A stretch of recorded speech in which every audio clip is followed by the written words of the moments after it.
In the shadowed hollows of the Missouri Ozarks, in 1892, the Hollister family lived as if the outside world did not exist. Families were scattered across miles of rugged hills, and strangers were treated with suspicion if they were noticed at all. Margaret and Lenore Hollister, twin sisters of peculiar demeanor, carried a secret older than the limestone that jutted from the hills. When their orphaned cousin Jonathan arrived, their father Jeremiah called it providence. Jonathan was to preserve their bloodline, he insisted, a sacred trust that must never be broken. For the first months of his stay, the boy appeared on the rare trips the sisters made to town, a thin, quiet figure with dark hair and nervous movements, helping load supplies while keeping a careful distance from the twins, who moved with uncanny synchronization, as if sharing a single mind. The Hollister homestead was at the end of Hollow Creek, 15 miles from Forsytha, a modest log cabin with a sagging stone chimney and a barn tilted by decades of uneven settlement. Beneath it, a root cellar dug deep into the hillside held provisions cool through the summers and safe from the long, harsh winters. What made the house notable, however, was not its construction but the family itself. Jeremiah Hollister, a widower for nearly a decade, was a man of rigid religious conviction, his speech laced with biblical cadence and warnings of worldly corruption. On rare visits to town, he would speak at length about the sacred duty of keeping the family separate from sin, and shopkeepers quickly learned to exchange the necessary coin and watch him disappear back into the forest, saying nothing more. The twins were even more removed from public view. When they appeared in town, it was like watching ghosts move through streets made for the living. Plain homespun dresses, pale faces, and expressionless eyes kept the casual observer at a distance. They spoke only when necessary, their voices so soft the listener had to lean close to hear, and even then they gave answers so curt, they suggested a rehearsed obedience rather than any genuine engagement. Locals often remarked on their synchronization. The way one's gesture or tilt of the head mirrored the other with unsettling precision, as if the two shared one consciousness, divided between two bodies. Beyond the twins, the family had one other figure, Simon Hollister, the elder brother. He had left the homestead years earlier to live deep in the forest, in a crude cabin of logs and stone. Simon survived by hunting, trapping, and trading furs for necessities. Occasionally, a hunter might glimpse him, a lean, bearded silhouette moving among the trees, but he always vanished before recognition. Stories grew around him in the usual fashion. Some claimed he was feral, some said simple-minded, and children would whisper of the wild man of Hollow Creek. In truth, Simon merely desired solitude, and the wilderness granted it generously. Into this isolated and ordered world came Jonathan in the spring of 1888, 17 and orphaned by influenza. He was the closest surviving relative, and the Hollisters were his only family. At first, he accompanied the twins on their infrequent errands, always standing slightly apart, uncertain of his place in the household. He carried bundles of fabric, helped load wagons, and sometimes caught a glance of Margaret or Lenore that made him feel simultaneously welcomed and scrutinized, as though the twins themselves were assessing whether he might fulfill the role their father had predestined for him. As autumn fell, and the leaves turned deep red, Jonathan ceased appearing in public entirely. When a storekeeper's wife asked the twins where he had gone, one of them replied that he had grown restless and sought work in Springfield or Kansas City. A plausible enough story for the times. Yet inside the homestead, Jeremiah Hollister had quietly taken control of Jonathan's fate. Bedridden from a stroke that had left his body weak, but his mind sharp, he called Margaret and Lenore to his bedside. There he proclaimed that Jonathan was Providence incarnate, sent to continue the family line, untainted by the corruption of the outside world. He explained that Jonathan would serve as their husband, not in any legal sense, but in the spiritual sense that mattered before God. The twins, raised in his strict doctrine of family sanctity and isolation, accepted this without question. What followed would remain hidden for years, secreted away beneath the roots and stone of the homestead. 4 years passed in silence. By 1896, Sheriff Edwin Cartwright of Forsytha received a letter from Eleanor Whitman in Illinois, Jonathan's aunt. She wrote with concern, noting that she had sent letters to Jonathan over the years, never receiving a reply. While young men often neglected correspondence, she found the absolute silence troubling and requested the sheriff inquire after her nephew's welfare. Cartwright, a former Union Army tracker now in his late 50s, understood the challenges of rural law enforcement. The Ozarks were a place where someone could vanish without a trace. Young men left for the promise of wages in the cities, women married and moved away, and others simply wandered into the forest, never to return. Communication was limited, and deputies were few. To investigate required traveling long distances over treacherous paths, relying on the word of wary neighbors, and even then answers were uncertain. Cartwright first made inquiries in town. A few remembered Jonathan briefly, a quiet youth who had arrived to live with the Hollister twins. No one had seen him afterward. The sisters offered polite but distant explanations. He had gone to seek work, become restless, and left. The townspeople, accustomed to the isolation of Hollow Creek, accepted these answers. Still, the sheriff's instincts told him something was wrong. Determined, he mounted his horse and rode the full day to the Hollister homestead, following the main road south before turning onto a narrow, overgrown track that wound through increasingly dense forest. Along the way, he stopped at a few other homesteads, asking if anyone had seen Jonathan. The answers were always the same. The Hollisters kept to themselves and expected the same from others. "None of your concern," one farmer said, rifle across his chest, eyes wary. "Whatever they do, it's their own business." When the homestead appeared, it seemed unremarkable, a modest cabin with smoke curling from the chimney. Yet the air around it was heavy with silence, and the sight of the twins on the porch was unsettling. They stood side by side, plain dresses and white aprons, expressionless faces fixed on the sheriff. When he explained the reason for his visit, they exchanged a brief, silent glance before one replied that Jonathan had left years ago, restless for the city and eager for work. They had heard nothing since.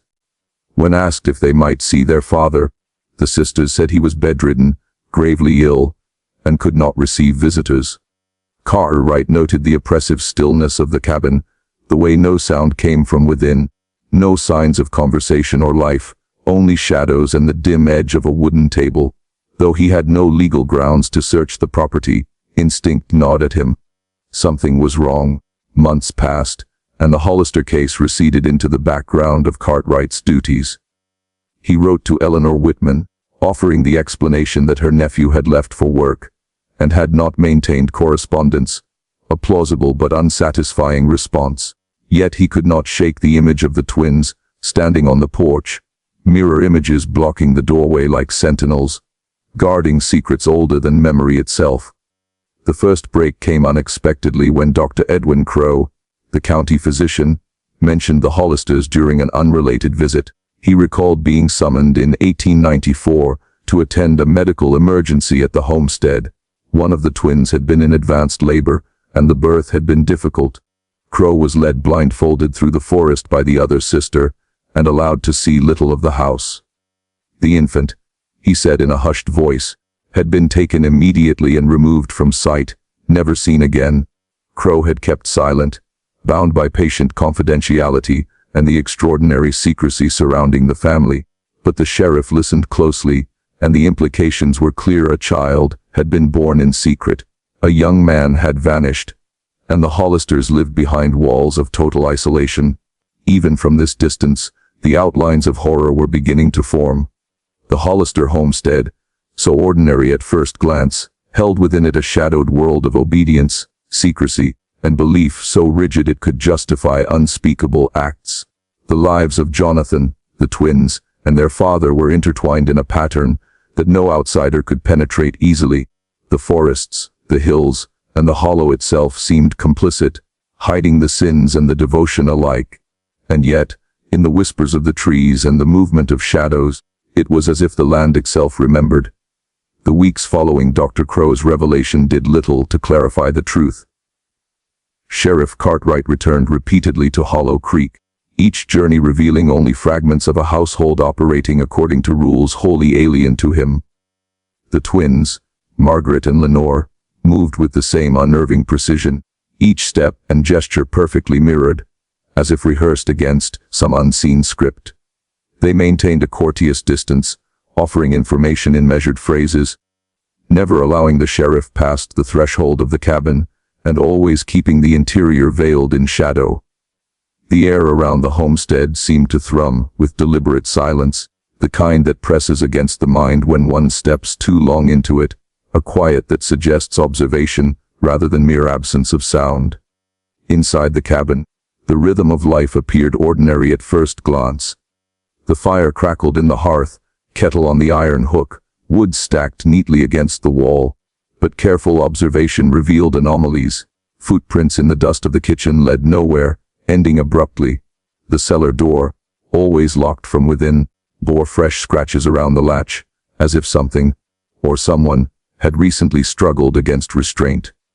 Rooms not used for daily living were shuttered, doors tightly closed, the air behind them stale with a scent that suggested both decay and the lingering tang of iron.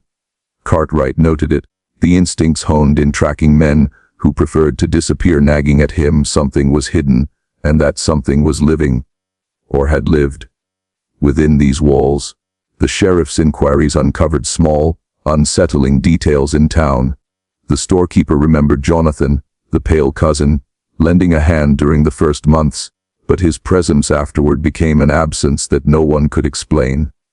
Local women who had passed by the homestead claimed to hear faint sounds through the trees, cries, whimpers, perhaps, though they would not swear to their source. A trapper reported seeing the twins moving along the creek one evening, carrying a small bundle wrapped tightly in cloth, the shape indistinct but heavy.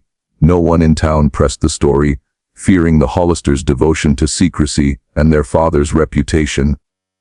The sheriff's suspicion grew, fed not by concrete evidence but by the accumulation of strangeness, the sense of deliberate concealment. Cartwright began to piece together the chronology he could discern. Jonathan arrived in 1888, living openly for a few months. By autumn, he disappeared from view, a departure explained in town only as a restless search for employment. Yet inside Hollow Creek, under the watchful eyes of the twins and the weakened but fervently doctrinal Jeremiah, Jonathan was something else entirely.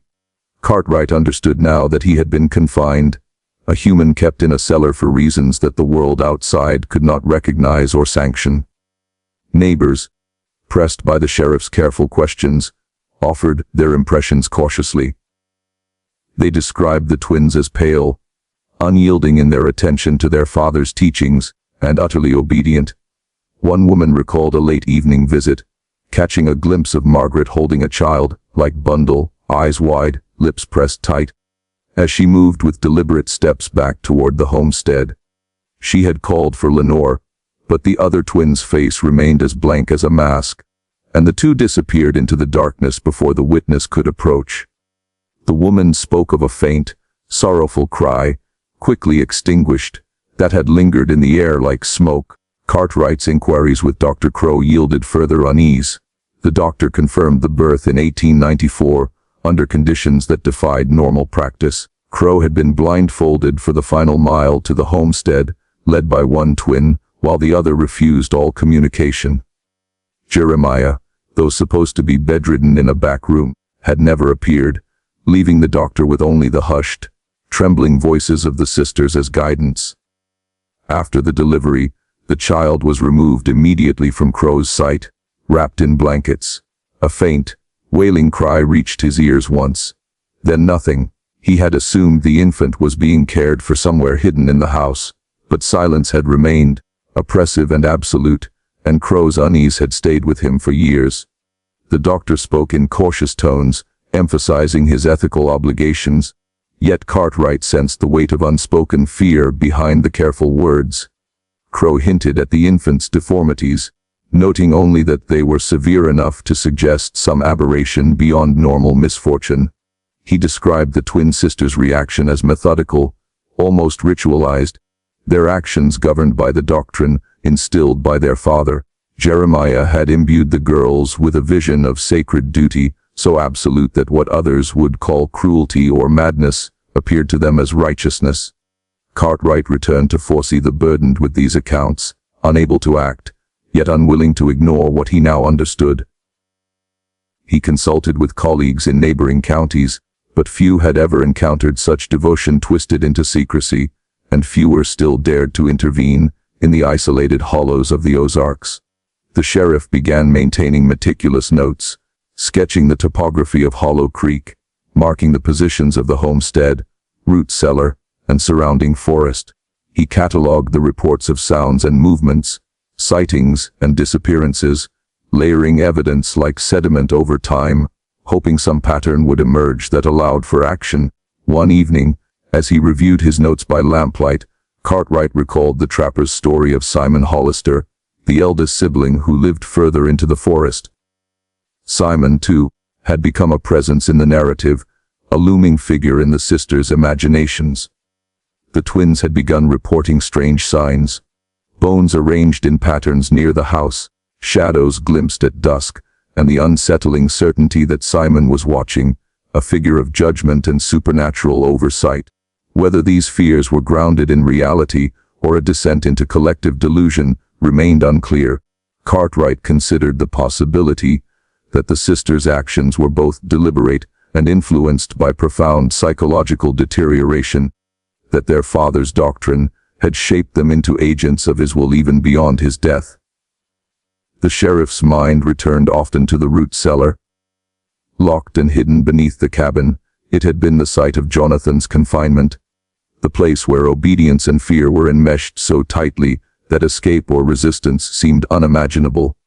Cartwright tried to envision the young man, chained and silent, watching years pass with no contact with the world he had known, living only at the whim of Margaret and Lenore, who treated him as both husband and prisoner in accordance with a faith no outsider could comprehend. It was a reality so alien that imagining it threatened the sheriff's own equilibrium. Cartwright's visits to the homestead became a study in patience and observation. He noted patterns in the twins' routines, how they rose at dawn to tend the small garden, how they moved through the house, how the slightest sound, an animal in the yard, the distant creak of a branch, might cause them to freeze, their eyes darting toward the window, as though measuring a threat. There were moments when their mirroring behavior faltered, subtle signs of anxiety, a tremor of the hand, a hesitation in step, which suggested that beneath their rigid obedience lay fear and uncertainty. He recorded these observations carefully, yet always from outside the boundaries imposed by the sisters, aware that any misstep could trigger withdrawal, concealment, or worse. The community of Hollow Creek itself offered little insight, bound by the same culture of secrecy that had nurtured the Hollisters' isolation. Farmers spoke in guarded tones, avoiding speculation. Townspeople offered polite acknowledgement of the sheriff's inquiries, but were quick to return to their own lives, a rhythm of survival that left little room for curiosity or intervention. Cartwright understood that even if he pressed too hard, he might face resistance from neighbors who would protect the family's secrets out of fear, respect, or simple habit.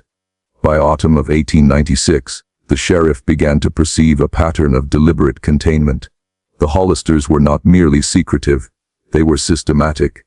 Each action, each movement, each silence was orchestrated to maintain control over the homestead, to ensure the outside world knew nothing of what transpired within. The implications were chilling. A young man arrived, orphaned and vulnerable, and was rendered invisible. A child was born in secret, swiftly removed and hidden from view. The sisters' devotion to their father's teachings had become a mechanism for isolation, secrecy, and, as Crow implied, a form of ritualized control that defied ordinary comprehension. In these months, the sheriff began preparing for the eventuality of discovery. He catalogued his observations, made diagrams of the homestead and surrounding woods, and considered how to approach the situation without alerting the family. Each day brought him closer to understanding the twisted logic of the Hollisters' world. Yet farther from any immediate solution, Cartwright could see now that the case was more than a question of law. It was a study of devotion, fear, and the human capacity for obedience under the guise of righteousness.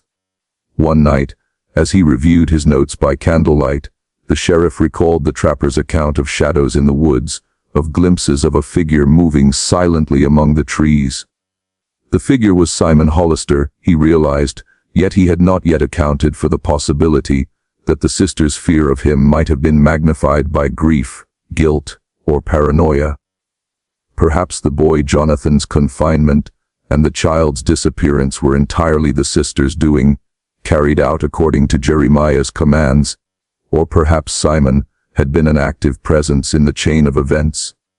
Cartwright's thoughts swirled with the complexity of the situation, aware that understanding the truth required patience, courage, and careful observation, each step risking the anger, fear, or secrecy of the family, whose lives were governed by logic, both alien and absolute. Cartwright's next excursion to Hollow Creek occurred under the gray veil of an overcast morning. The forest exhaled damp, earthy odors, the kind that seeped into clothing and hair, and seemed to linger in the mind long after leaving. He rode slowly along the narrow, winding path that led to the Hollister cabin, noting the subtle changes in the forest since his last visit: fallen branches, the shift of leaves underfoot, and the occasional echo of wildlife disturbed by the intrusion of man. The homestead appeared much the same, smoke spiraling lazily from the chimney, the garden neat and cultivated, the barn standing at an awkward angle, its timbers weathered but intact. At first glance, nothing had changed, yet the stillness of the place pressed against him like a presence, as if the forest itself were holding its breath. Margaret and Lenore greeted him at the porch, their identical expressions neutral, lips thin, eyes unblinking. The twins were slightly older now, though their appearance remained unnervingly unchanged. The hard discipline of their upbringing written in the straight line of their shoulders and the precise angle of their heads.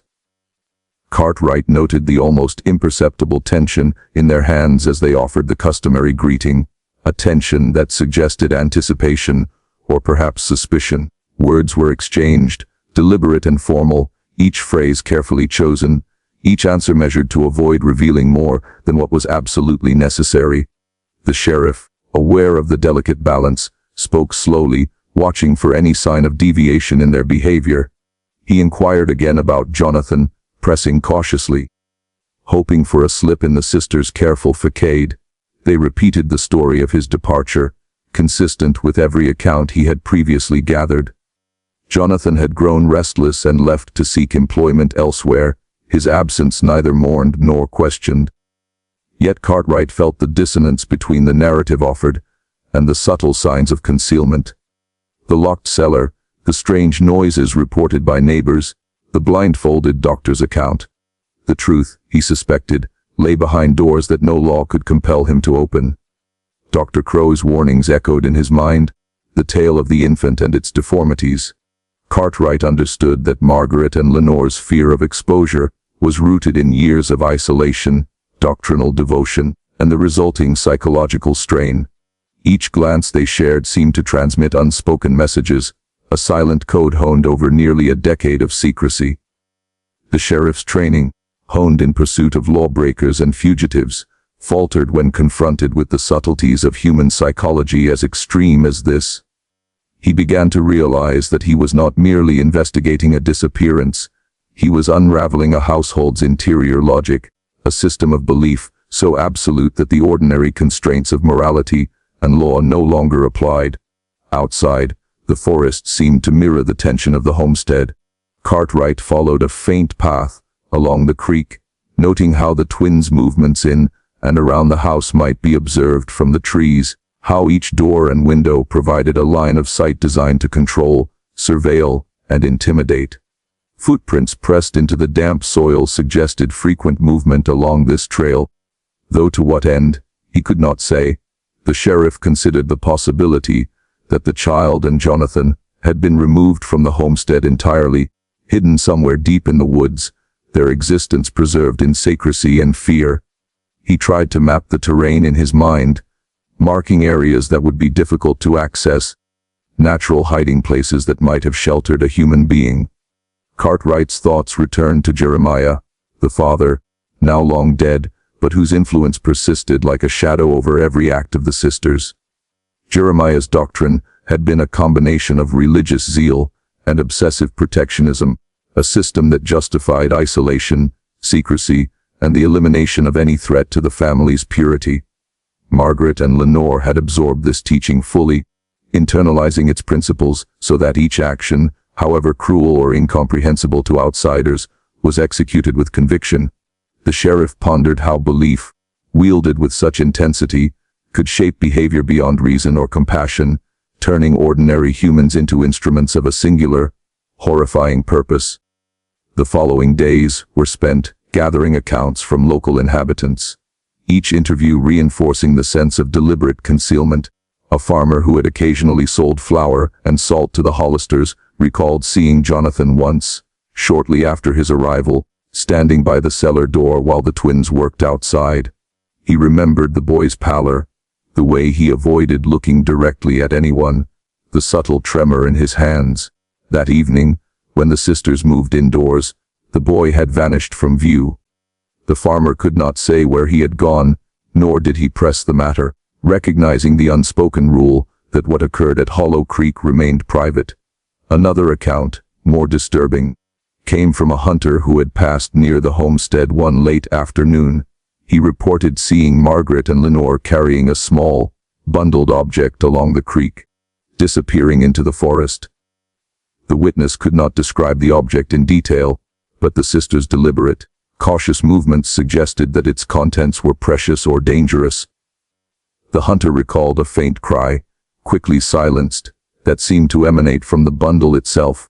Cartwright catalogued this alongside Dr. Crow's testimony, noting the convergence of multiple independent sources pointing to the removal of an infant, under conditions of secrecy and fear. Cartwright's methodical observations revealed other small but telling anomalies. Windows were often tightly shuttered, even on mild days, limiting light and visibility. The twins' routines were rigid, meals prepared and consumed at precise hours, each action following a pattern that suggested surveillance of every detail. Objects in the home were arranged with meticulous care, the absence of disorder a sign not of tidiness but of control. Even the presence of animals, a few chickens, a goat tethered in the yard, was carefully managed, their movements constrained to prevent disturbance. These signs, subtle but pervasive, spoke to a household operating under constant internal pressure, a place where secrecy and obedience were paramount. The sheriff also began noticing psychological signs in the twins. Occasionally, they would hesitate, a faint tremor in the hands, a fleeting glance toward the forest, as though expecting some external judgment. These moments were brief, quickly suppressed, but enough to suggest fear, anxiety, or guilt lurking beneath their carefully maintained composure. Cartwright speculated that these reactions were tied to Simon, the eldest brother, whose presence in the wilderness and in their consciousness had become a symbol of surveillance and threat.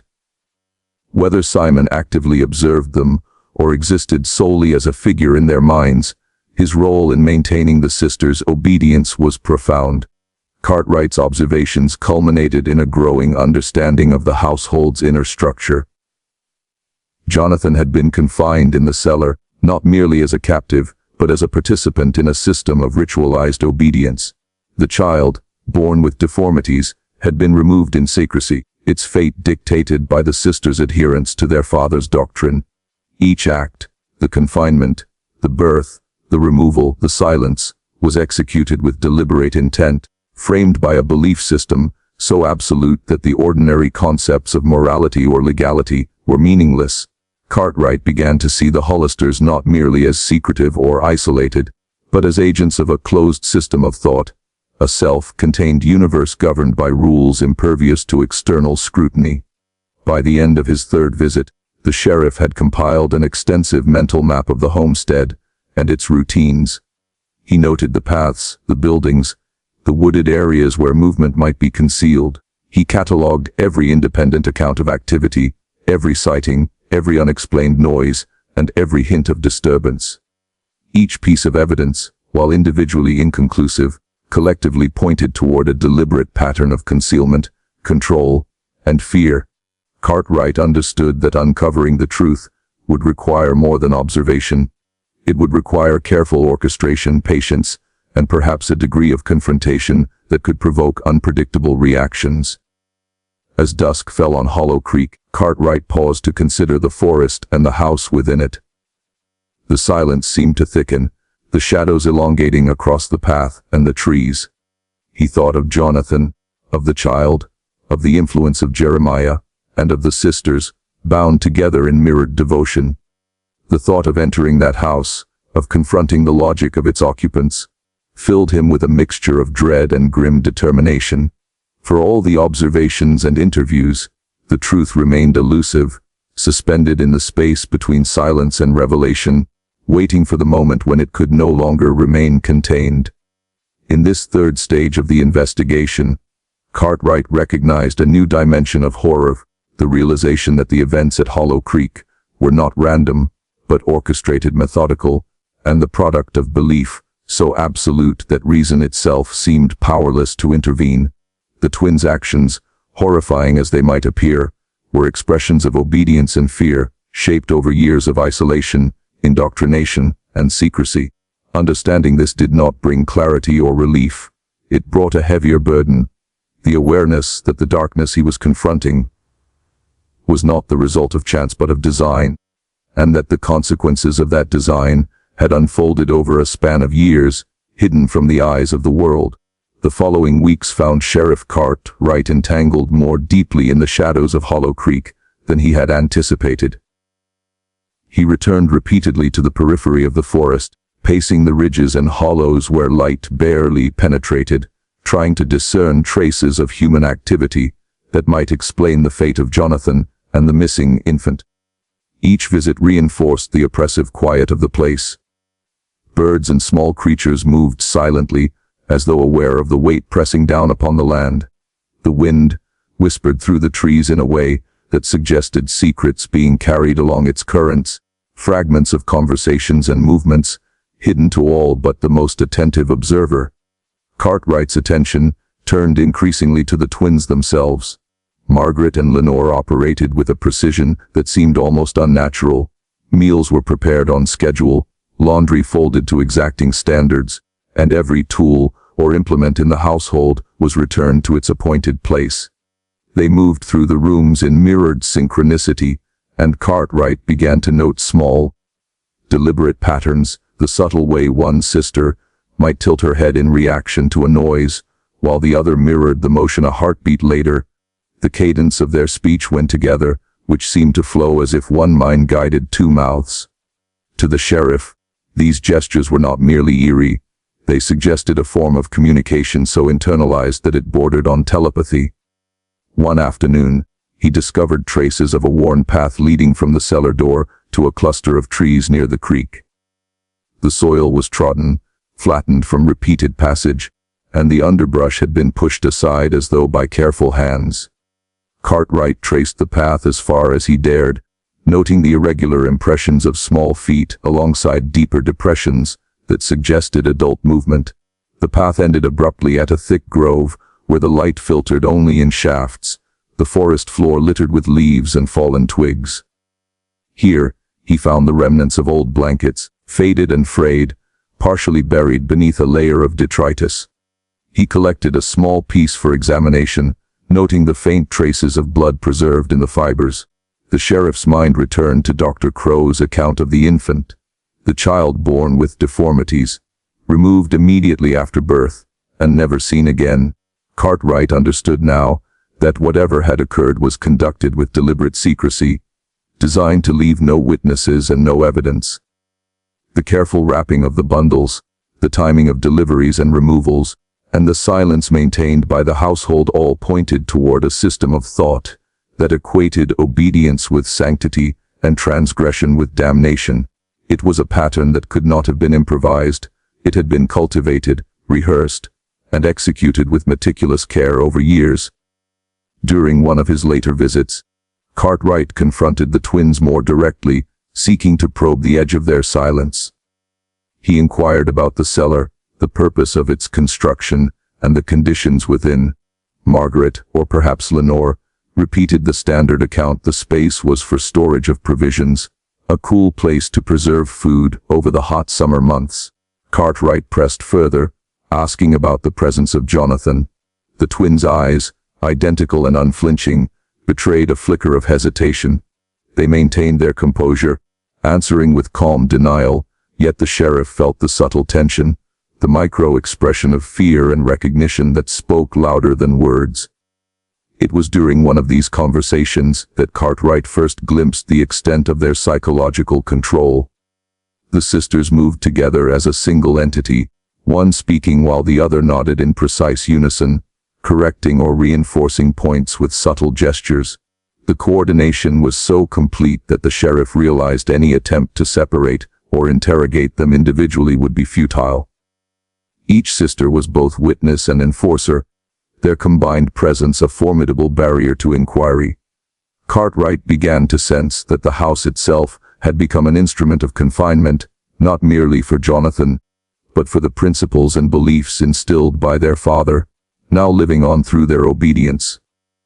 Cartwright also sought local records, though these yielded little. The county maintained rudimentary birth and death registries, and there were occasional notations of marriages and burials, but gaps were frequent and unexplained.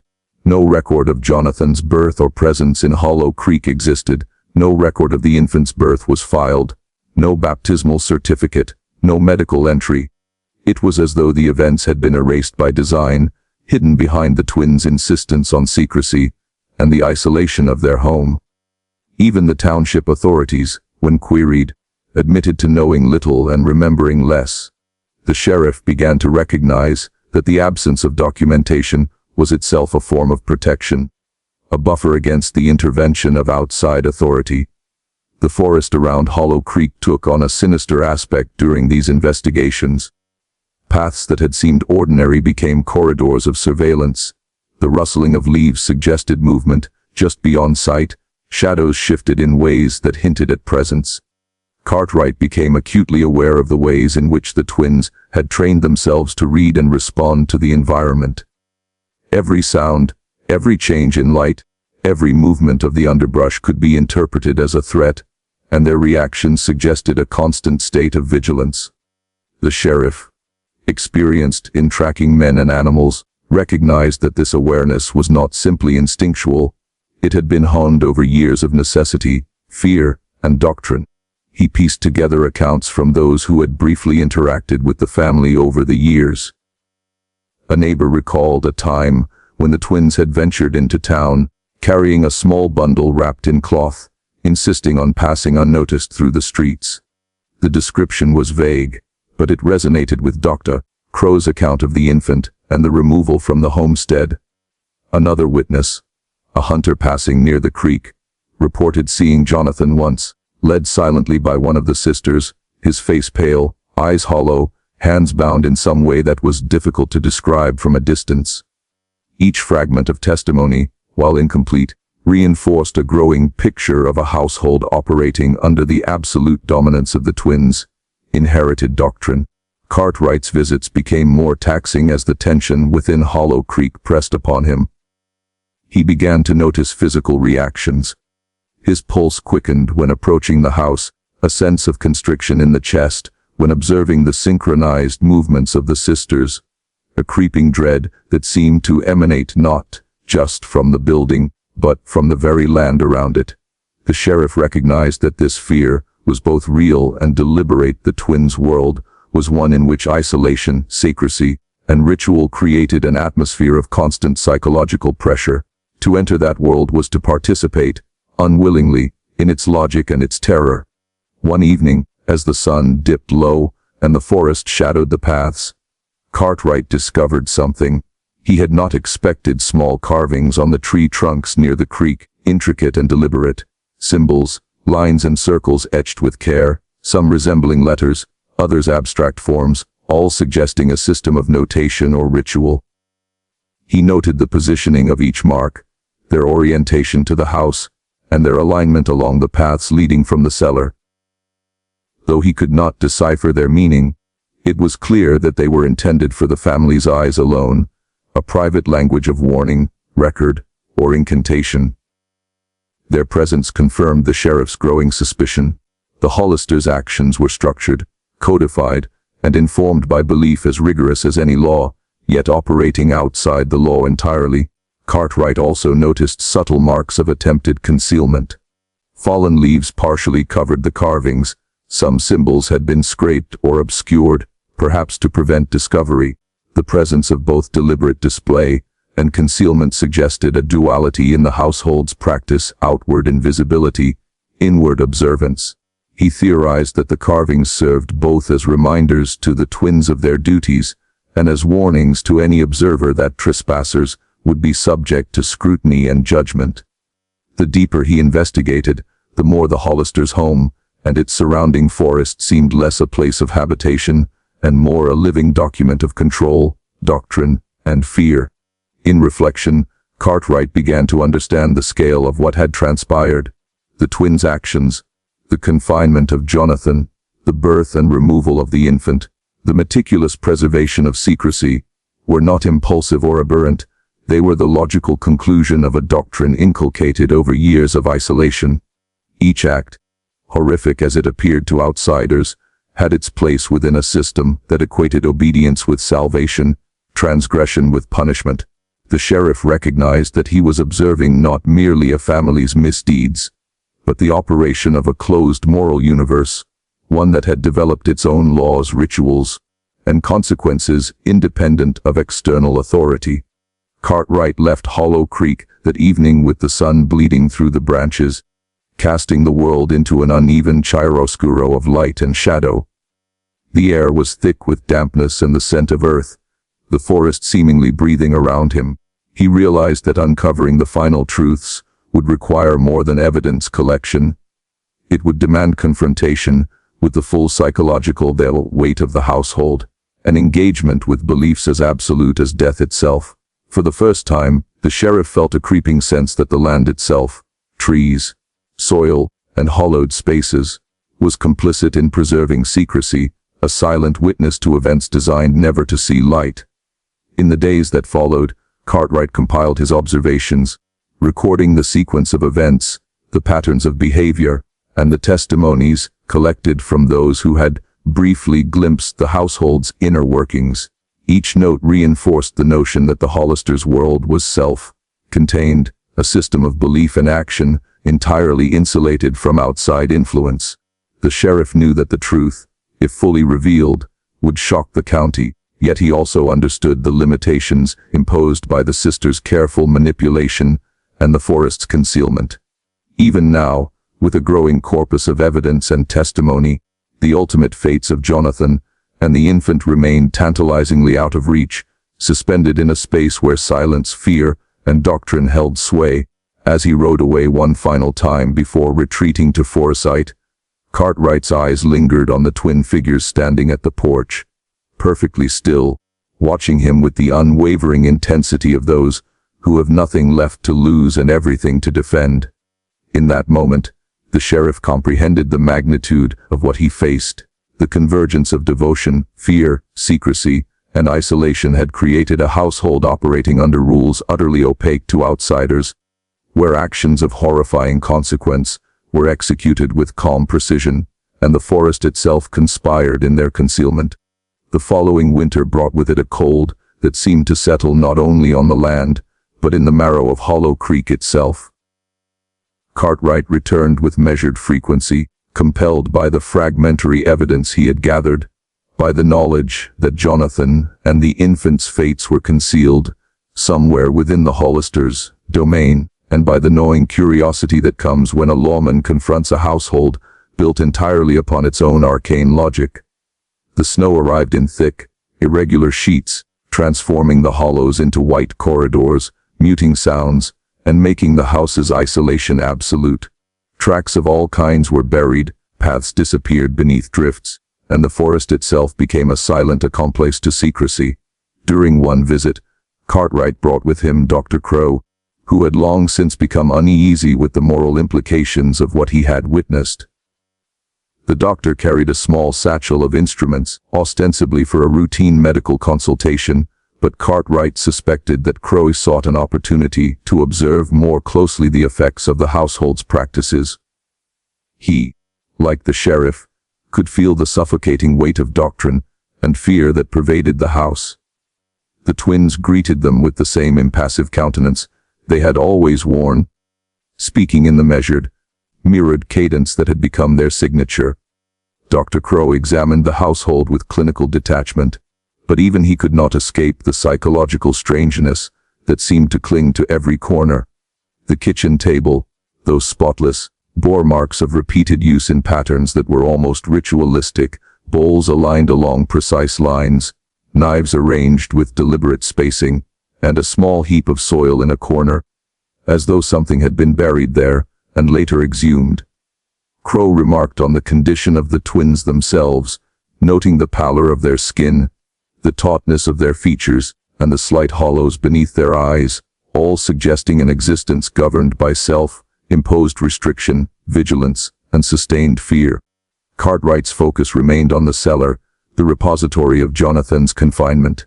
He had learned from small clues, a shuttered window, a misplaced hinge, a scrap of rope, that the cellar remained central to the twins' operations. The room, though simple, was constructed with care, sturdy beams, a thick wooden door with a lock of unusual craftsmanship, and walls that suggested repeated reinforcement over the years. Crow noted the faint odor, a mixture of damp wood, iron, and something more elusive, but unmistakable, the trace of human suffering, whether physical, emotional, or both. Cartwright could not determine whether the odor was residual or active, a lingering shadow of what had been or evidence that the past remained present. They discovered small items buried in the corners of the cellar, rags, scraps of cloth, and a series of crude wooden tokens, each etched with lines, dots, or symbols. Crow speculated that these could be tally marks or a primitive calendar, perhaps used by the twins to measure the passage of days in Jonathan's captivity, or to document some aspect of their beliefs. Cartwright, familiar with human cruelty but still unsettled by what he saw, began to realize that the twins' attention to such details elevated their acts from simple malice to something more deliberate, a systematized ritual in which confinement and secrecy were entwined with spiritual justification. The investigation extended to the surrounding forest. Cartwright and Crow followed hidden trails and discovered a series of shallow depressions in the earth, some circular, some irregular, all suggesting repeated human activity. Near one, fragments of charred wood and small stones arranged in patterns hinted at a ritualistic purpose, though neither man could ascertain its precise meaning. Crow, despite his experience with childbirth and illness, found his hands trembling as he handled the fragments, aware that these markings were evidence of acts that had been planned, executed, and repeated under the strict governance of the twins' worldview. Cartwright began to compile a series of observations that would later constitute a report of unprecedented detail. He documented the spatial arrangement of rooms, the patterns of behavior, the synchronization of the twins' movements, and the evidence of Jonathan's confinement. He also included notes on the forest, the carved symbols, and the depressions in the earth, each annotated with the date of discovery and the conditions under which they had been found. The record grew into a ledger of meticulous observation, a catalogue of human behavior at its most extreme, filtered through the lens of an inherited and self-enforced doctrine. During one particularly grim visit, Cartwright observed the sisters performing a sequence of movements that seemed to be part of a daily ritual. Margaret, or perhaps Lenore, it was impossible to tell, carried a small container, water sloshing within, while the other arranged items along the edge of the hearth. The actions were precise, deliberate, and rehearsed, with an exacting cadence that suggested repetition over many years. The sheriff noted that the ritual's purpose remained opaque, yet its existence confirmed the depth of the twins' control over their environment and over themselves, an obsessive adherence to a code that no outsider could fully comprehend. Cartwright also began to piece together a timeline of births and deaths within the household. Dr. Crow confirmed that in 1894, the infant had been born under his supervision, yet had been removed immediately, carried into the forest, and never seen again. There was no record of baptism, registration, or medical follow-up. Jonathan, the cousin, had disappeared around the same period, and the sheriff now understood that his confinement had lasted for years under the twins' supervision. Every element of the timeline reinforced the extraordinary isolation of the household, a self-contained microcosm in which ordinary human law and morality were subordinate to a system of belief enforced by fear and repetition. The twins, aware that their actions were being scrutinized, intensified their subtle displays of dominance. They moved with an almost imperceptible precision, positioning themselves in rooms to control lines of sight, ensuring that any movement could be monitored. Cartwright began to notice patterns, a shadow passing across the hallway, the alignment of chairs along the hearth, the timing of footsteps across wooden floors. The household operated as a closed system, each element contributing to the maintenance of secrecy, order, and obedience. Even the forest, with its hidden paths and carved symbols, functioned as an extension of the twins' authority, an arena in which they enforced their will beyond the walls of the home. Cartwright began to suspect that the sisters' control was not merely physical but psychological. Observing them, he realized that fear had been internalized, turned inward and outward, creating a lattice of vigilance in which any deviation from prescribed behavior was punished by anticipation alone. The rituals, the carvings, the careful positioning of objects, and the synchronized movements all served as instruments of this invisible discipline. Jonathan's captivity, the infant's death, and the concealment of their father's passing were not anomalies, but components of a broader system, one that integrated doctrine, fear, and ritual into an unbroken chain of obedience. Cartwright and Dr. Crow explored the remaining structures on the property, including the barn and storage sheds.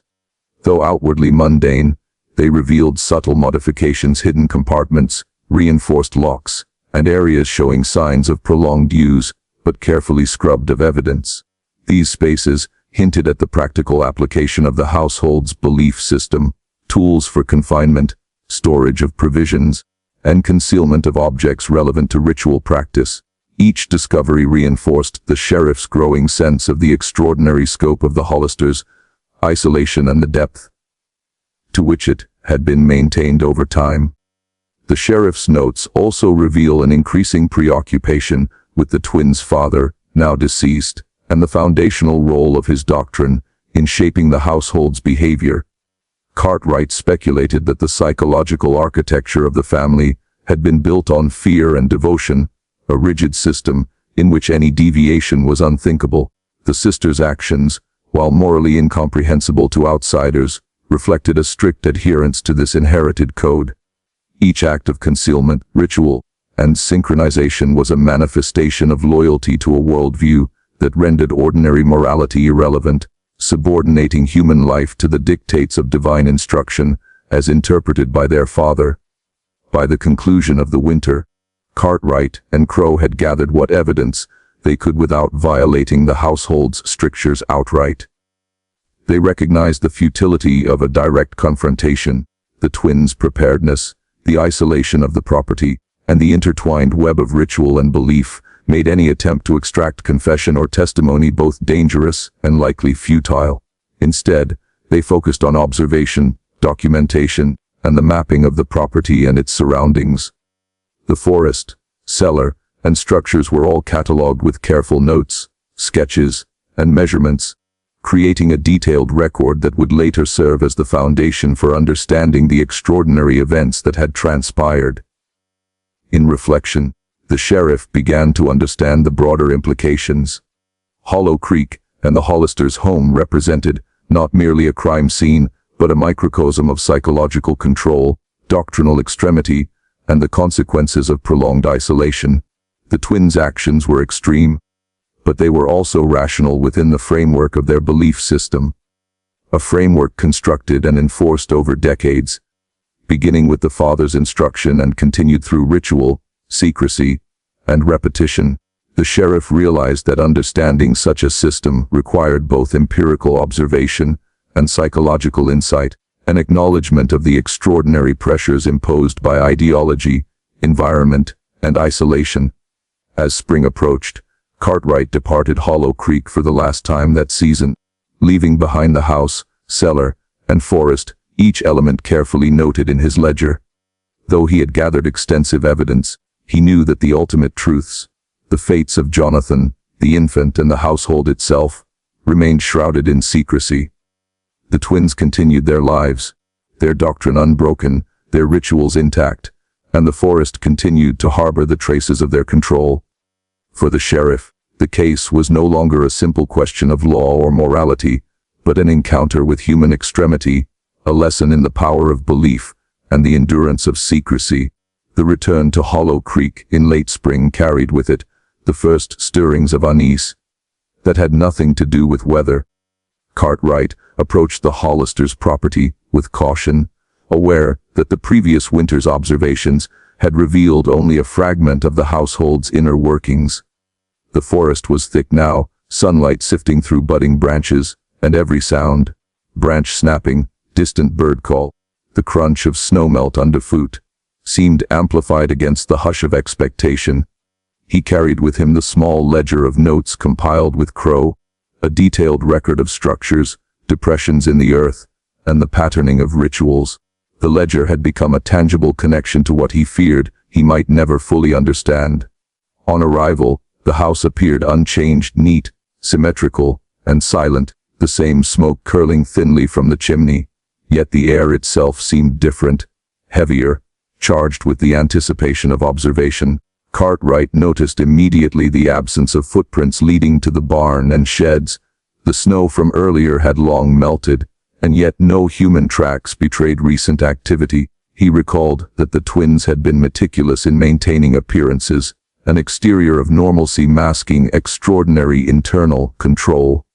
The sense of intrusion weighed upon him, for he knew that observation alone could provoke the household's vigilance. Margaret and Lenore greeted him without warmth, their identical, austere dresses immaculate, the hem skimming the floor. Their faces, pale and taut, betrayed nothing, and their eyes, dark and watchful, followed him across the yard with an intensity that seemed almost sentient. Cartwright introduced Dr. Crow once more, explaining that he wished to examine the property and update their records. The sisters' expressions did not shift. One simply inclined her head slightly, while the other allowed a hand to rest against the doorway, blocking entrance as though unconsciously aware that every passage was an opportunity to assert control. The doctor immediately noted subtle changes in the household. The interior, though as orderly as ever, contained new features: small alcoves carved into walls, each housing identical wooden figurines, some charred at the edges, some untouched, bundles of herbs suspended from rafters in precise bundles, and a series of small, sealed containers along the windowsills, contents unknown but carefully catalogued. Crow remarked in low tones that the attention to detail suggested an evolving ritual, one that incorporated both domestic management and ceremonial practice. Cartwright's eyes, trained for observation, noted the subtle signs of continued confinement. Small scratch marks along the cellar door frame, evidence of reinforced locks, and the faint odor of damp earth emanating from beneath the floorboards. The sheriff pressed to examine the cellar. The twins acquiesced, but only after standing in the doorway themselves, arms crossed, silently asserting dominion over the space. Inside, the cellar was unchanged in its general structure, but there were subtle additions: a narrow bench along one wall, chains removed but hinges polished, evidence of past restraint still apparent, a corner in which a crude set of symbols had been etched into the stone floor, and a shallow depression in the soil that suggested repeated digging or the concealment of small objects. Cartwright suspected that these changes reflected ongoing psychological reinforcement, a maintenance of the principles that had governed Jonathan's confinement. Crow's attention was drawn to the evidence of past births within the household. The doctor examined the room where Margaret or Lenore had labored, noting the careful attention to cleanliness and the presence of ritualistic items: candles arranged around the hearth, a small bundle of herbs, and a shallow depression in the earth near the threshold. Crow suggested that the items were designed both for medical support and spiritual function, reflecting a dual purpose in which the domestic and the ceremonial were inseparable. Cartwright observed the twins' interaction with these objects, movements exact, gestures repeated, expressions fixed in concentration. It was impossible to determine whether this adherence was devotional or compulsive, or some combination of both. In the yard, Cartwright and Crow investigated the forest. They discovered that the shallow depressions, noted the previous winter, had increased in number, suggesting continued activity. One depression in particular contained fragments of charred cloth and a small, malformed doll-like figure, partially buried beneath soil and leaves. Crow interpreted this as a symbol of memory or loss, though its precise meaning eluded him. Cartwright noted that these traces, while subtle, suggested that the twins' interactions with the forest were deliberate, ongoing, and ritualized. Every path, depression, and marking was part of a system, one that extended the household's authority beyond walls and into the natural environment itself. The sheriff began to speculate on the psychological effects of this system. He observed the twins' behavior with mounting concern, the precision of their movements, the mirrored gestures, the unyielding attention to ritual. The sisters' control was not merely physical. It was an omnipresent force, shaping the very air of the property, instilling a heightened awareness of scrutiny, and reinforcing adherence to a doctrine inherited from their father. Cartwright realized that their worldview had internalized a hierarchy in which obedience and secrecy were paramount, and deviation, whether by Jonathan, the infant, or even the sisters themselves, was met with rigid, often cruel enforcement. By late afternoon, Cartwright noticed that the sisters had begun the same sequence of movements observed in the previous winter. Candles were lit, placed precisely around the hearth, and a small bundle of herbs was carried from room to room. One sister traced a finger along etched symbols in the stone floor, while the other adjusted objects on the windowsills. The synchronization, meticulous attention, and ritualistic cadence suggested that these practices were habitual, integrated into daily existence, and functioned as both spiritual observance and psychological reinforcement. The sheriff understood that this was not a performance for outsiders. The rituals were intrinsic, an expression of belief intertwined with fear, authority, and a need to maintain order. Cartwright and Crow extended their observation to the surrounding structures. In the barn, they discovered small compartments hidden beneath floorboards, containing bundles of fabric, herbal mixtures, and rudimentary implements.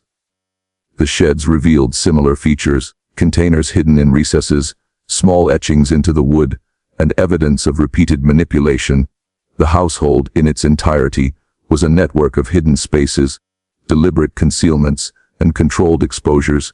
Each element was purposeful, contributing to an overarching system in which secrecy and ritual were inseparable.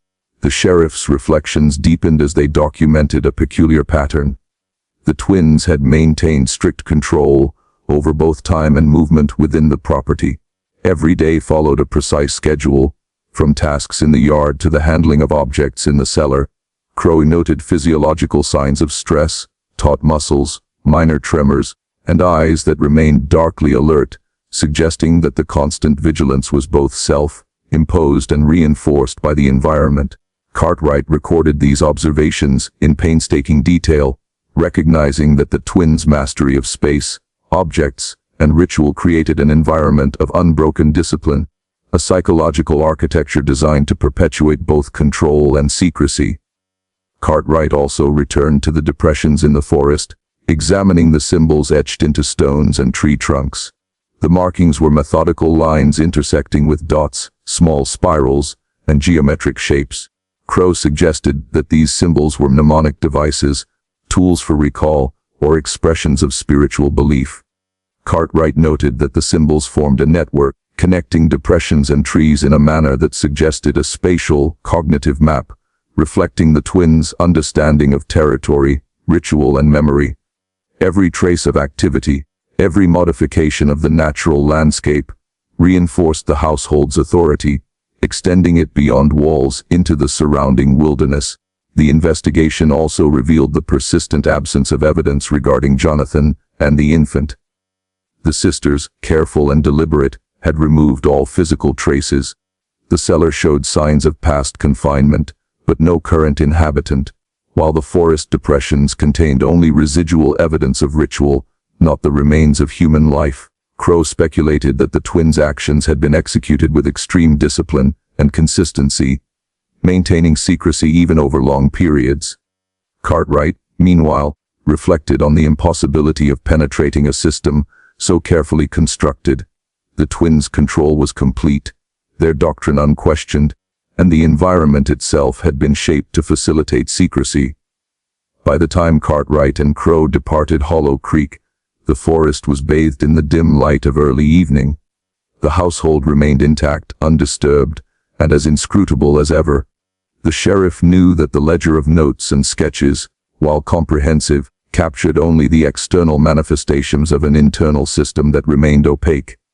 The twins' doctrine, their rituals, and their control over space and human life had been observed but not interrupted. The mysteries of Jonathan's confinement, the infant's death, and the psychological mechanisms that sustained the household persisted, hidden behind layers of belief, habit, and secrecy.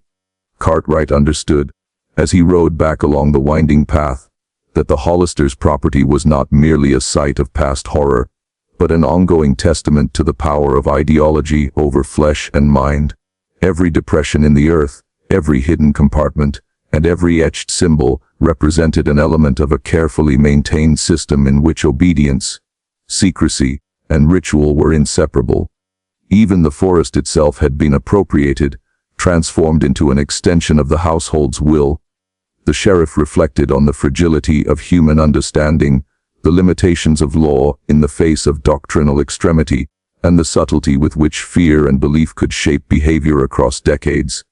Cartwright's reports, compiled with Crow, became an archive of observation, maps of structures and forest trails, sketches of symbols, detailed accounts of ritual movements, and notes on the physiological effects of prolonged vigilance. These records, while factual and precise, captured only a fraction of the lived experience within the Hollisters' home. The twins' inner lives, their reasoning, and the psychological architecture of their belief system remained largely inaccessible, leaving a haunting impression that the case could never be fully resolved. The following winter brought with it a new layer of isolation, one that seemed almost tangible as the Hollisters' property vanished beneath snowdrifts and brittle ice. Cartwright returned alone this time, accompanied only by his ledger and the small tools necessary for examining structures previously inaccessible. He was determined to uncover further evidence of the household's practices, though he carried with him a sense of dread. Each visit had reinforced the notion that the twins' influence extended far beyond the physical confines of the house. The air was cold and still, the forest a muffled cathedral in white, and every sound, his own boots crunching, the occasional scuff of a branch against another, resonated with a weight that made him pause repeatedly. The house appeared unchanged from the previous visit. Though Cartwright immediately noted subtle alterations, the smoke from the chimney was thinner, the windows lined with additional small bundles, and the doorposts adorned with symbols scratched lightly into the wood, almost imperceptible unless one leaned close. The twin sisters, Margaret and Lenore, greeted him at the doorway without words, their identical expressions a mixture of vigilance and calculated composure. Their eyes, dark and unyielding, followed him as he moved through the yard, cataloging changes. The precision of their movements, the synchronized rhythm with which they attended to the property, suggested an ongoing evolution of ritual, one that had deepened during the months since his last observation. Cartwright's attention was drawn once more to the forest surrounding the homestead. The depressions noted in previous visits had increased both in number and in complexity. Some contained charred fragments of cloth, small bundles of twigs, or arrangements of stones forming geometric patterns. Others seemed to hold no humanly perceptible purpose, their significance entirely encoded within the household's ritual system. Crow, who had accompanied him earlier, had suggested that these signs were mnemonic devices, but Cartwright now wondered whether they were also instruments of psychological control, markers designed to perpetuate belief, memory, and obedience within the twins' carefully cultivated framework. Every mark on a tree, every indentation in the soil, appeared both deliberate and permanent, reinforcing a sense of the sacred and the disciplined. Inside the house, the patterns of activity were striking. The sisters moved with a precision that suggested a practiced choreography. One arranged small bundles of herbs on the windowsills, while the other traced her fingers along etched symbols in the stone floor. Their hands moved in mirrored motions, gestures precise and repetitive, echoing earlier observations. Cartwright noted how the twins seemed to exist in a state apart from time, their actions predetermined, ritualized, and entirely integrated with the spatial architecture of the home. The very air inside the house seemed to hum with the weight of their discipline, a tangible force reinforcing behavior, belief, and secrecy. He returned to the cellar once more, examining the area where Jonathan had been confined. The space remained empty, though the traces of past containment persisted, slight discolorations on the stone floor, scratch marks along the walls, and a faint scent of damp earth that lingered even after the air had been ventilated. Cartwright observed new etchings in the stone's small, angular symbols arranged with the same care evident throughout the property.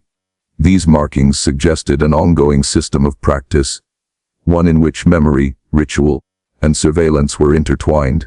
The cellar, once a site of extreme confinement, now functioned as both memory space and locus of psychological reinforcement, its significance encoded in both the physical and symbolic structures. The sheriff's attention turned to the broader network of the property. He examined the barn and sheds, noting hidden compartments beneath floorboards and inside wall recesses.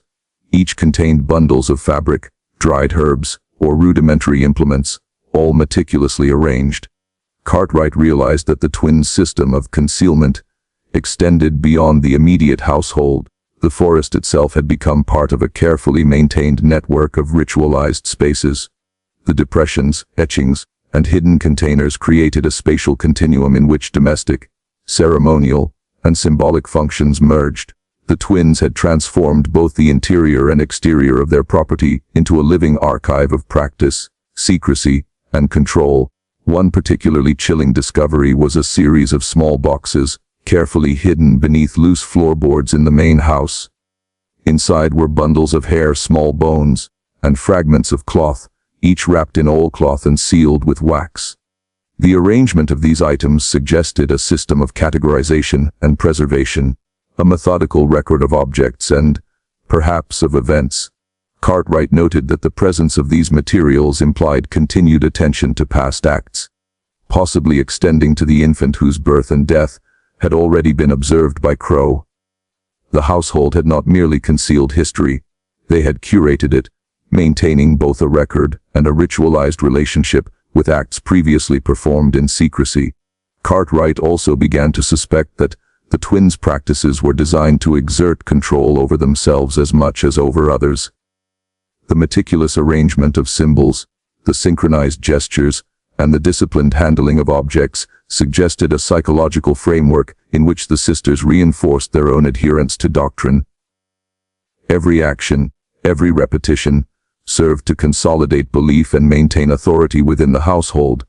Crow observed that such a system, if sustained over years, could profoundly alter cognition, embedding ritual, secrecy, and obedience into the very structure of thought. Cartwright, noting the intensity with which the sisters maintained these practices, began to understand the full scope of their self-imposed discipline. The forest, meanwhile, remained a site of layered meaning.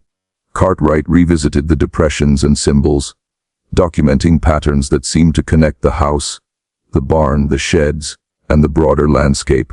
Some depressions contained charred fragments, others held nothing perceptible, yet their placement suggested intentional design.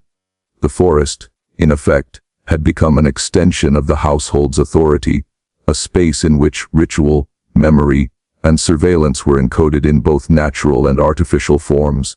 Every trip through the woods reinforced the sense of observation, measurement, and control that defined the Hollisters' property. Cartwright also observed the twins' interaction with smaller domestic objects of bundles of cloth, implements for food preparation, and containers of preserved materials. Each item was handled with precision, positioned according to a system that resisted casual comprehension. The twins' movements suggested a continuity of practice, a daily reaffirmation of belief and authority. Crow noted that such repetition, while seemingly mundane, functioned as a psychological reinforcement mechanism, creating an internal architecture in which obedience, ritual, and secrecy were inseparable. The sheriff recorded every detail, aware that even minor variations might signify important differences in the household's ongoing practices. By late afternoon, Cartwright returned to the house, observing the twins as they completed another sequence of ritualized actions. Candles were arranged in identical patterns, bundles of herbs were moved from windowsills to hearths, and etchings on stone and wood were carefully traced. Their movements, precise and mirrored, reinforced the perception of control that had defined every previous visit. Cartwright, documenting these actions, felt an escalating sense of the inescapability of the household's psychological architecture. The twins' system was both rigid and adaptive, capable of maintaining authority over time and reinforcing belief in a manner that resisted external intervention. As he prepared to depart Hollow Creek, Cartwright reflected on the implications of his observations. The Hollisters' property was not merely a site of past confinement and ritual, it was an ongoing system of psychological, symbolic, and spatial control. The twins' practices, sustained over years, had transformed the household and surrounding forest into a living archive of behavior, belief, and secrecy. Every depression in the earth, every hidden compartment, and every etched symbol functioned as both record and instrument of discipline.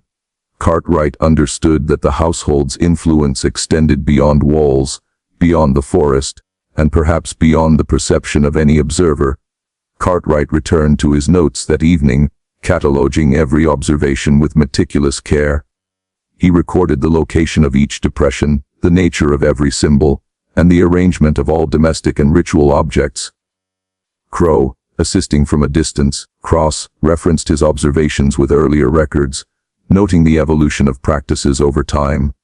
Together they constructed a detailed, if partial, map of the household's spatial, symbolic, and ritual architecture.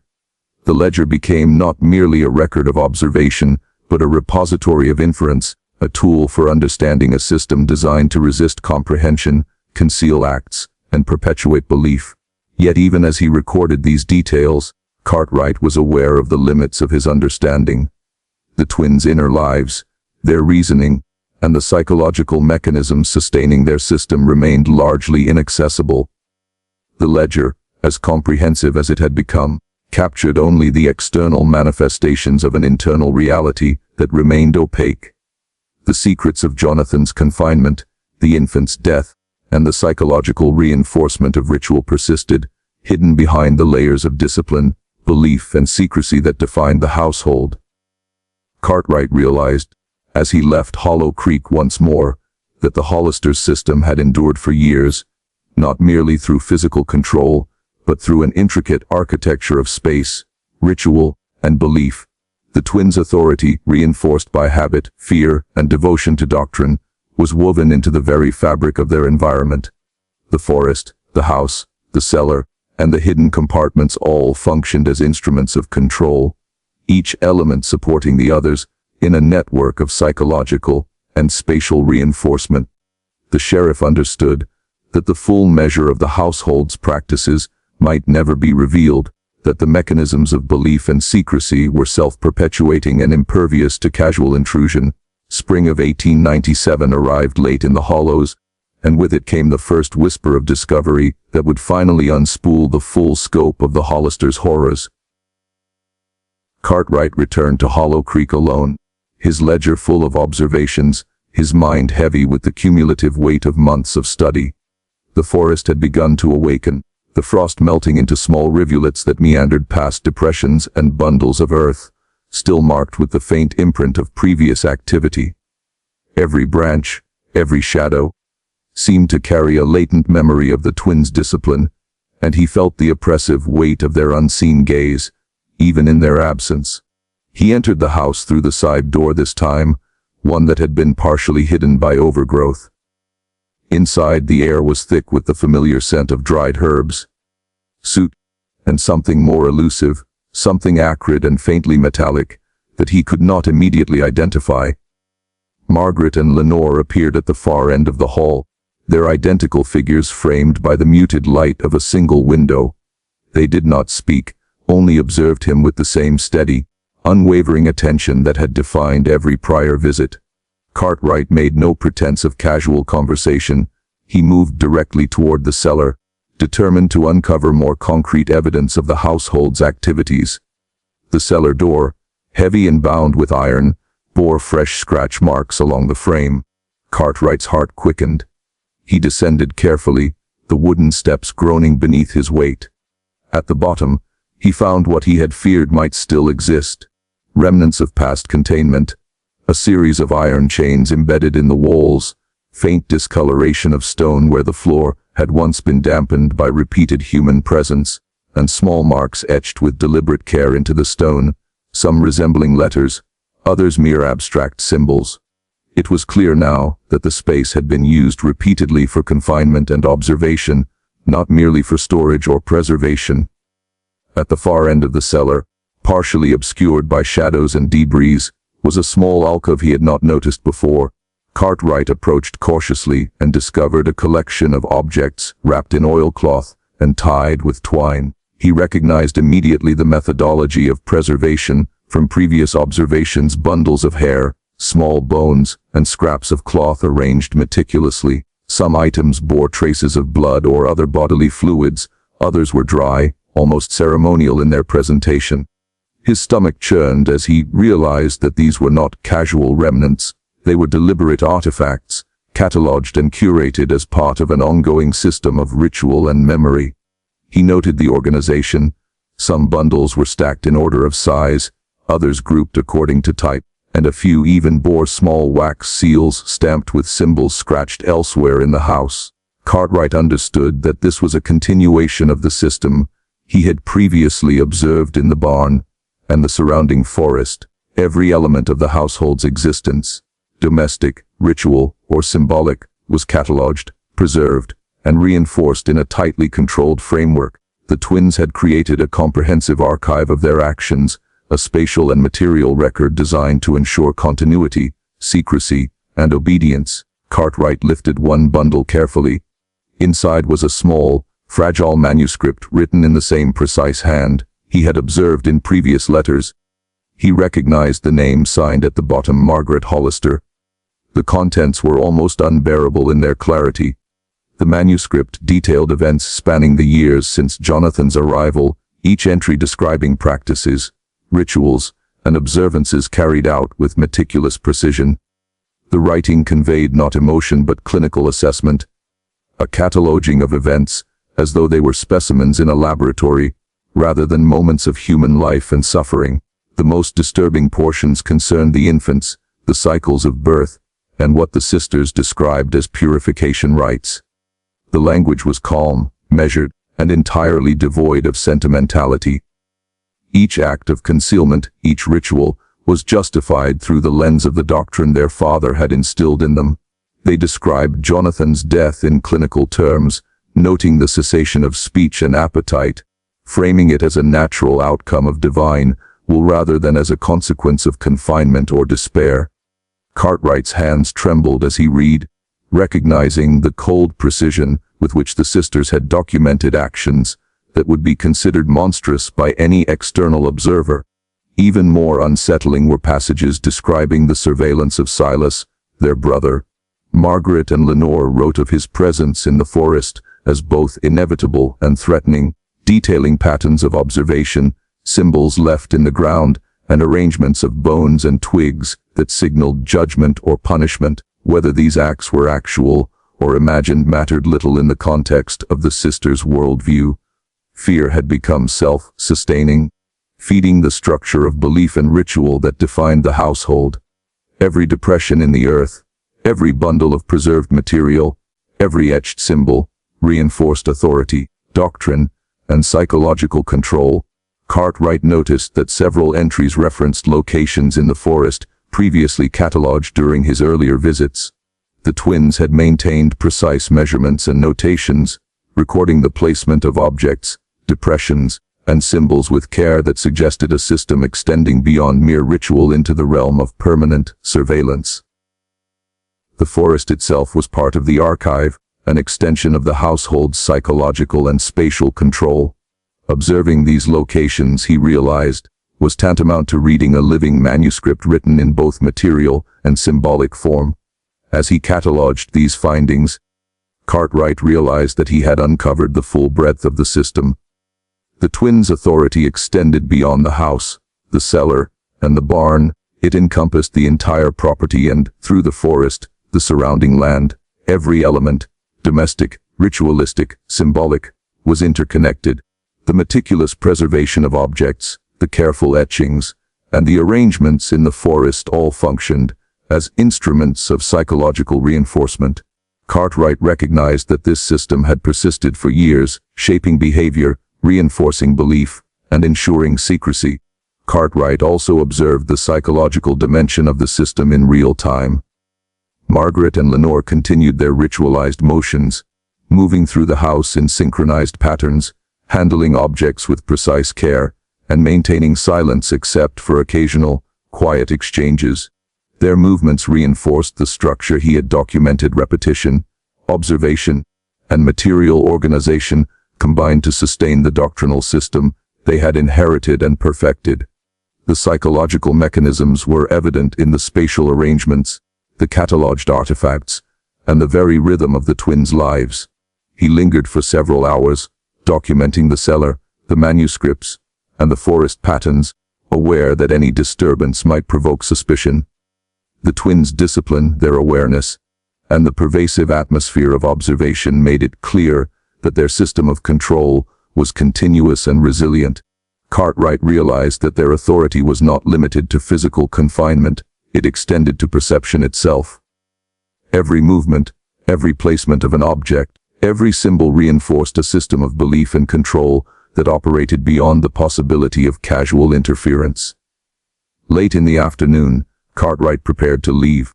He gathered the manuscripts, secured them in his ledger, and made final observations of the forest depressions and symbolic arrangements. The twins watched him leave, their identical expressions unreadable, a silent assertion of vigilance. As he mounted his horse, he realized that the system he had documented was now fully intelligible, if terrifying in scope. The Hollisters had created a living archive of ritual, secrecy, and psychological control, one that encompassed every aspect of their property and extended into the surrounding forest. As he rode back toward town, Cartwright reflected on the implications of what he had uncovered. The twins' practices had been sustained over years, encompassing birth, confinement, observation, and ritualized preservation. The system extended beyond the household, creating a continuum of control, memory, and psychological reinforcement that resisted both comprehension and intervention. He understood that the full scale of the horror, Jonathan's confinement, the infant deaths, and the meticulous preservation of artifacts, was now revealed, and that the consequences for those who had endured this system could never be fully measured. The implications were grim. Cartwright realized that the physical structures, the artifacts, and the forest symbols were only one dimension of the system. The psychological architecture, the internalization of doctrine, the enforcement of obedience, and the self-sustaining fear was equally significant. He recognized that even if the household were abandoned or the twins removed, the mechanisms they had created could persist in memory, in practice, or in the minds of anyone drawn into the system. The psychological reach of the Hollisters extended far beyond the boundaries of Hollow Creek, embedding itself in the landscape and in the cognition of those who observed it. By late May 1897, the repercussions of Cartwright's discoveries began to crystallize. News traveled slowly in Hollow Creek and the surrounding hollows, filtered through whispers and careful inquiries rather than formal announcements. Still, The implications of the Hollister household's practices had begun to reach local authorities, neighbors, and those who had dealings with the sisters in years prior. Cartwright, now the de facto chronicler of the family's secret system, had spent weeks analyzing the manuscripts, forest markings, and cellar remnants.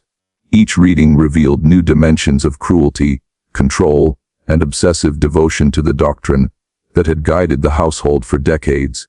Cartwright returned to Hollow Creek under the pretense of observation, accompanied only by a local constable who understood the subtle demands of rural discretion. The air was heavy with late spring warmth, carrying the scent of damp soil, moss, and decaying leaves from the winter that had only recently receded. The forest seemed to close around them, and Cartwright felt again the psychological weight of the Hollisters' arrangements. The invisible architecture of control extending through the house, cellar, barn, and surrounding woods. He had come to the realization that the true scale of the sisters' system had never been fully understood, even by those who had known them. As they approached the house, the constable noted the precise symmetry of the property. The barn leaned slightly, the porch steps were aligned to exact measurements, and the overgrowth around the edge of the forest was carefully maintained, neither allowing complete concealment nor full exposure. The twins appeared at the doorway, identical and composed, their expressions unreadable, as though time had not affected them at all. Cartwright observed the subtle ways they moved in synchrony, every gesture mirrored and deliberate. Their physical precision reinforced the psychological rigidity of the household, the enduring imprint of a system sustained for nearly a decade. Inside, the air was still thick with the smell of herbs and drying wood, faintly tinged with the metallic trace of blood that lingered despite months of dormancy. Cartwright directed his attention to the cellar. The door was unremarkable, yet behind it lay the artifacts, manuscripts, and symbolic arrangements he had catalogued previously. The twins allowed him to descend without protest, though their eyes never left his movements. At the far end of the cellar, he noted the alcove containing bundles wrapped in oilcloth, each meticulously sealed and marked. He carefully removed a bundle, the familiar ritual of opening it revealing another series of manuscripts, handwritten in the precise, measured style of Margaret Hollister. The entries detailed the ongoing observation and management of Jonathan, the orphaned cousin, and the infants born under the sisters' supervision. Cartwright read in quiet horror, as the narrative documented the incremental psychological conditioning, the precise timing of meals, the enforced silences, and the measures taken to ensure compliance with the father's doctrine. The sisters had maintained a rigid schedule, tracking the behaviors of the confined, recording minor infractions, and implementing corrective measures that were at once ritualistic and punitive.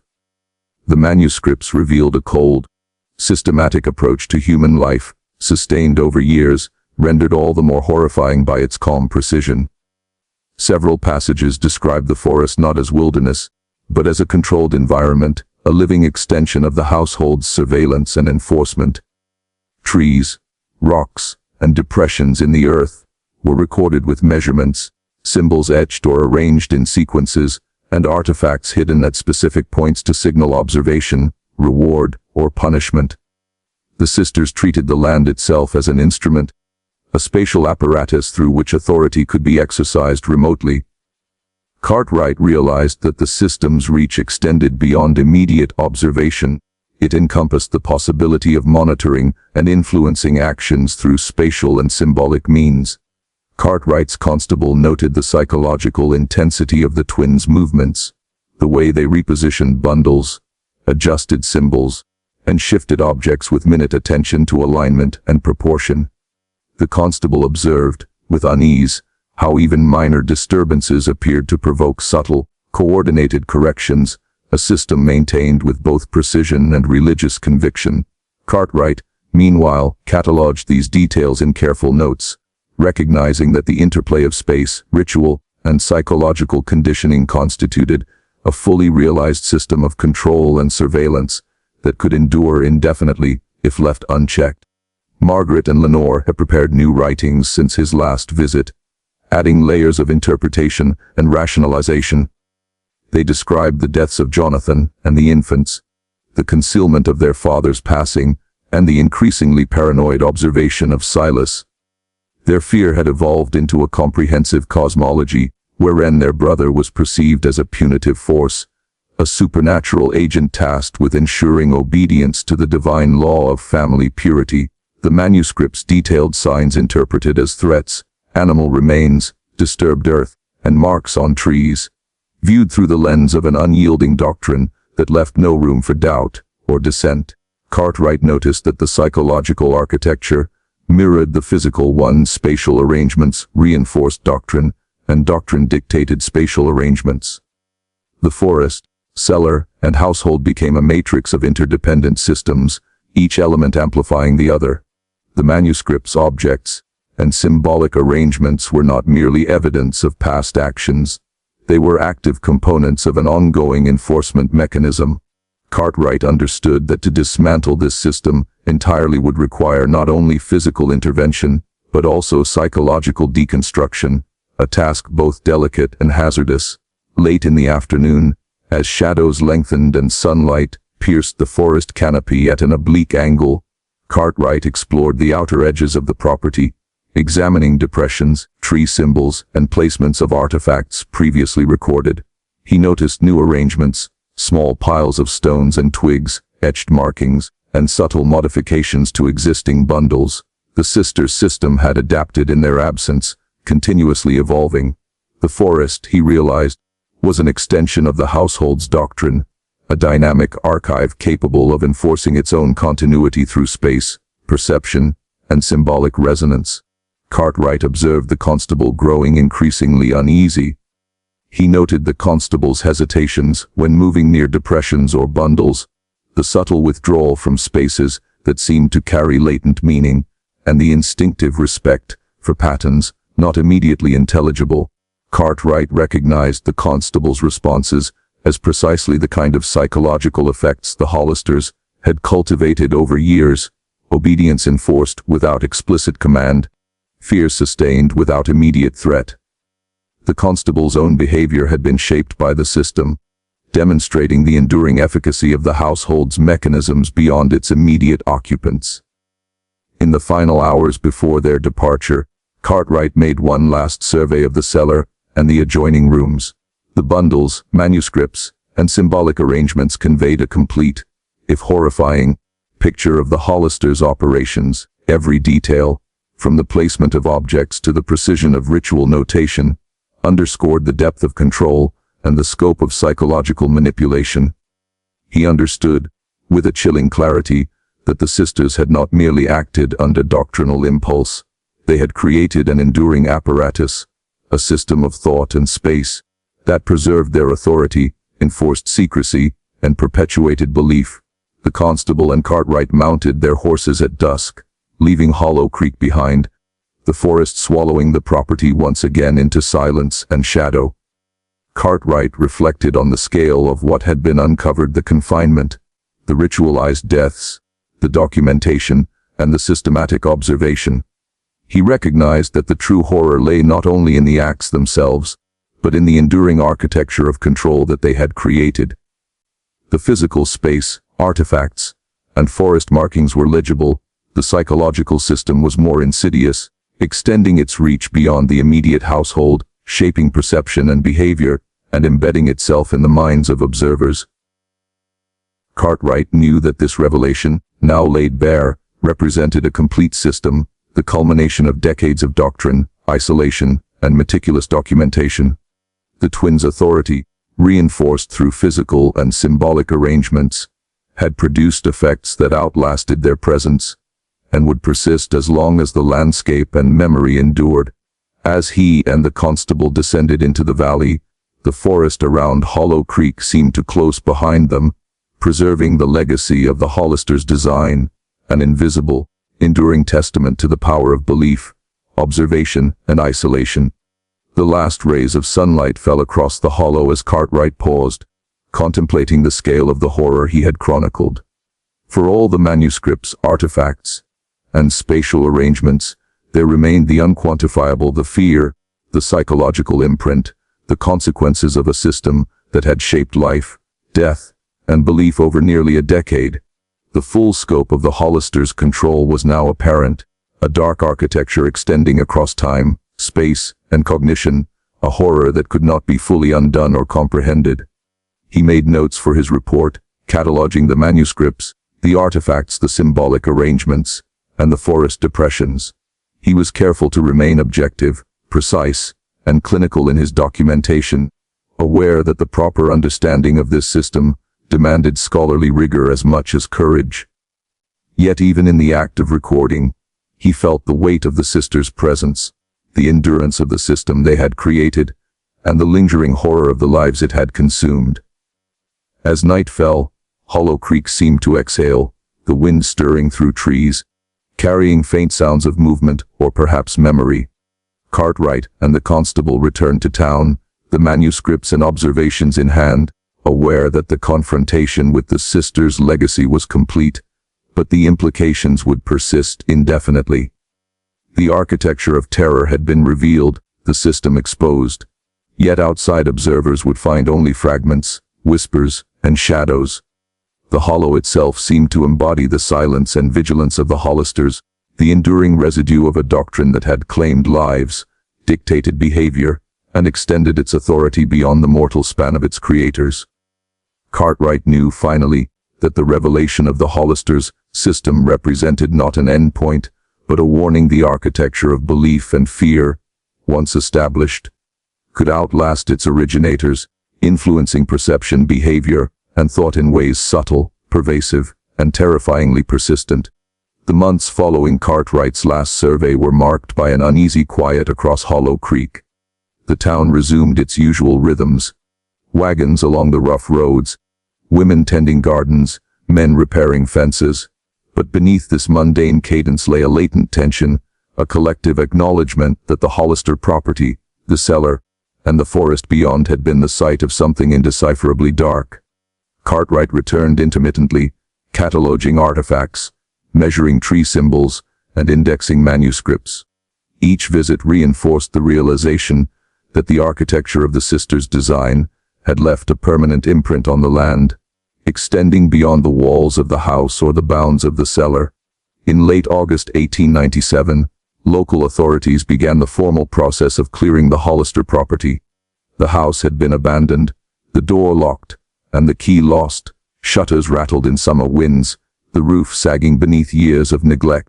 Cartwright observed the initial survey from a distance, noting the precise alignment of boards and beams, remnants of the meticulous arrangements the sisters had maintained. The barn, leaning slightly to one side, appeared to defy decay, as though it had absorbed the sisters' energy and would endure until some unseen force intervened.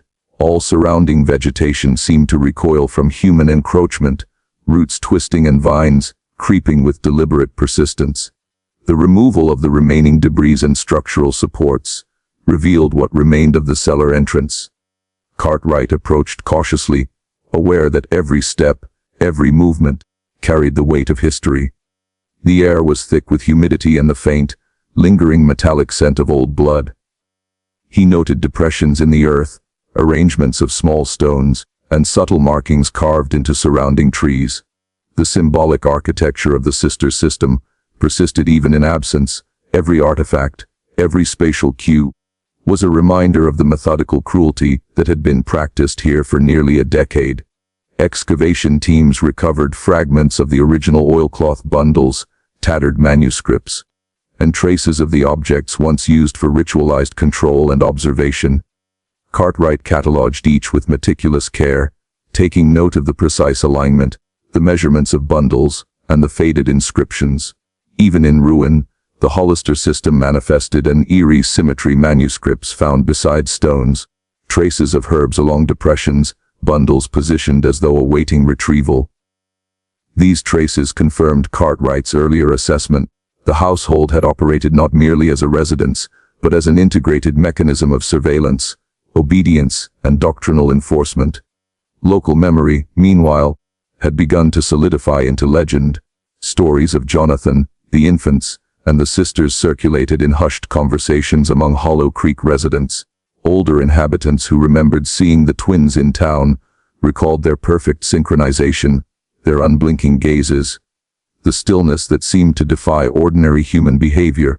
Cartwright recognized these accounts as reflections of psychological imprint. The sisters' system had conditioned not only those confined within the homestead, but also anyone who observed them, leaving enduring traces of fear and awe. The echo of their presence was a haunting, almost tangible residue, lingering in perception and memory. The final revelation of Silas's role, whether as a benign observer, a perceived supernatural agent, or a participant in the sisters' paranoia, remained unresolved. Cartwright theorized that the sisters' accounts of his activities might have been exaggerated, filtered through their escalating delusions, or perhaps entirely misinterpreted.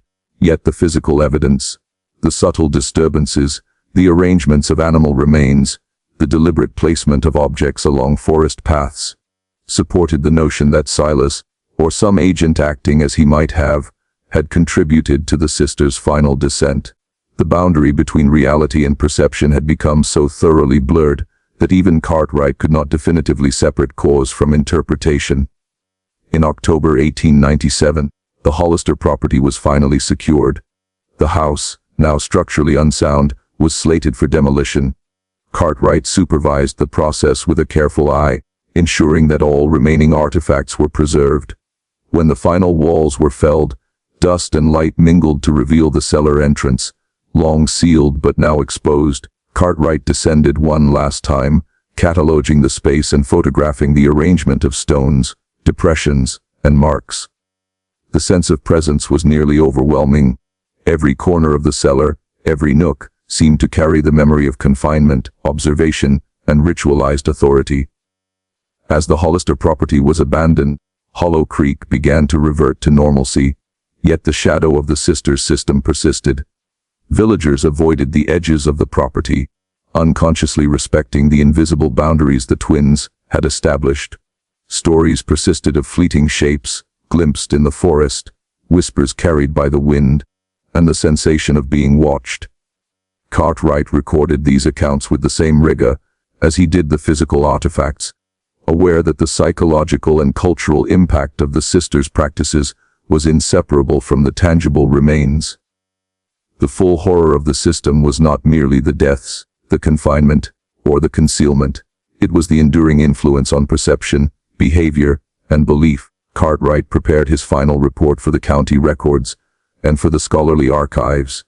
He cataloged each bundle, manuscript, and artifact, describing the spatial arrangements, symbolic markers, and ritualistic practices with clinical precision.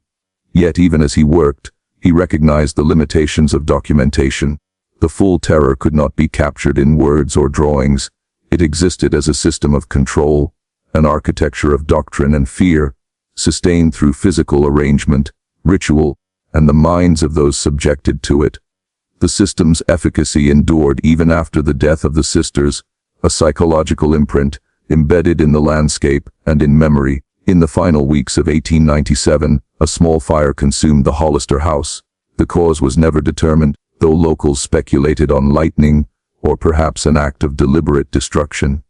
The flames reduced the structure to ashes, consuming the cellar entrance, the remaining bundles, and the final traces of ritual artifacts. Yet the fire did not erase the imprint of the sisters' system.